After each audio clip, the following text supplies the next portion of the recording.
गीता में श्री कृष्ण कहते हैं, केवल डरपोक और कमजोर लोग ही चीजों को भाग्य पर छोड़ते हैं, लेकिन जो मजबूत और खुद पर भरोसा करने वाले होते हैं वे कभी भी नियति या भाग्य पर निर्भर नहीं रहते। गीता के अनुसार सिर्फ दिखावे के लिए अच्छा मत बनो। वो परमात्मा आपको बाहर से नहीं बल्कि भीतर से भी जानता है। श्री कृष्ण का कहना है कि मुश्किलें केवल बेहतरीन लोगों के हिस्से में आती है, क्योंकि वही लोग उसे बेहतरीन तरीके से अंजाम देने की ताकत रखते हैं।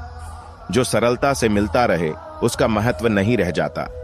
अक्सर खो देने के बाद समय, व्यक्ति और संबंध के मूल्य का आभास होता है। श्री कृष्ण कहते हैं, शरीर नश्वर है पर आत्मा अमर है। यह तथ्य जानने पर भी व्यक्ति अपने इस नश्वर शरीर पर घमंड करता है, जो कि बेकार है। शरीर पर घमंड करने की बजाय मनुष्य को सत्य स्वीकार करना चाहिए। आप खुश हैं या दुखी, ये दोनों आपके विचारों पर निर्भर है। अगर आप प्रसन्न रहना चाहते हैं तो आप हर हाल में प्रसन्न ही रहेंगे। अगर आप नकारात्मक विचार लाते हैं तो आप दुखी ही होंगे। विचार ही हर व्यक्ति का शत्रु और मित्र होता है। आप कितने भी अच्छे कर्म कर लो, लेकिन समाज आपके बुरे कार्यों को ही सदैव याद रखता है।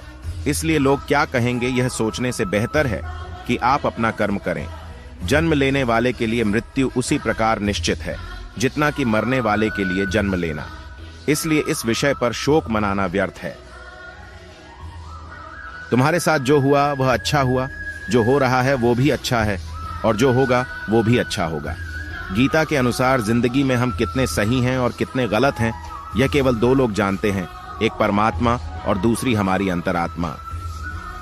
जीवन का आनंद ना तो भूतकाल में है और ना भविष्य काल में, बल्कि जीवन तो बस वर्तमान को जीने में है।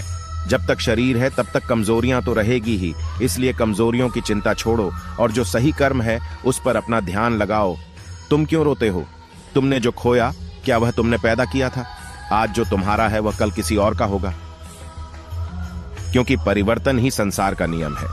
किसी का अच्छा ना कर सको तो बुरा भी मत करना, क्योंकि दुनिया कमजोर है लेकिन दुनिया बनाने वाला नहीं। यदि कोई व्यक्ति विश्वास के साथ इच्छित वस्तु को लेकर नित्य चिंतन करता है तो वह जो चाहे वह बन सकता है।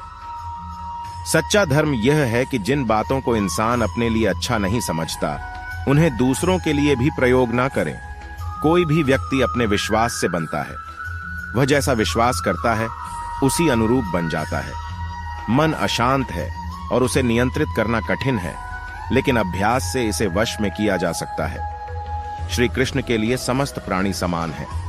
ना तो कोई मुझे अत्यधिक प्रिय है और ना ही कम, लेकिन जो मेरी भक्ति पूरे मन से करते हैं मैं सदैव आवश्यकता पड़ने पर उनके काम आता हूं। मन की शांति से बढ़कर इस संसार में कोई भी संपत्ति नहीं है। जो मनुष्य फल की इच्छा का त्याग करके केवल कर्म पर ध्यान देता है वह अवश्य ही जीवन में सफल होता है। कोई भी इंसान जन्म से नहीं बल्कि अपने कर्मों से महान बनता है। अपना, पराया, छोटा, बड़ा इत्यादि को भूलकर यह जानो कि यह सब तुम्हारा है और तुम प्रति एक के हो। बिना फल की कामनाएं ही सच्चा कर्म है। ईश्वर चरण में हो समर्पण वही केवल धर्म है। जो व्यक्ति क्रोध करता है उसके मन में भ्रम पैदा होता है, जिससे उसका बौद्धिक तर्क नष्ट हो जाता है और तभी व्यक्ति का धीरे धीरे पतन होने लगता है। गीता में लिखा है, जब इंसान की जरूरत बदल जाती है तब इंसान के बात करने का तरीका बदल जाता है। इस संपूर्ण संसार में अब कीर्ति मृत्यु से भी अधिक खराब होती है। श्री कृष्ण कहते हैं, सदैव संदेह करने वाले व्यक्ति के लिए प्रसन्नता ना इस लोक में है ना ही कहीं और। जीवन में सफलता का ताला दो चाबियों से खुलता है, एक कठिन परिश्रम और दूसरा दृढ़ संकल्प। जो मन को नियंत्रित नहीं करते उनके लिए वह शत्रु के समान कार्य करता है।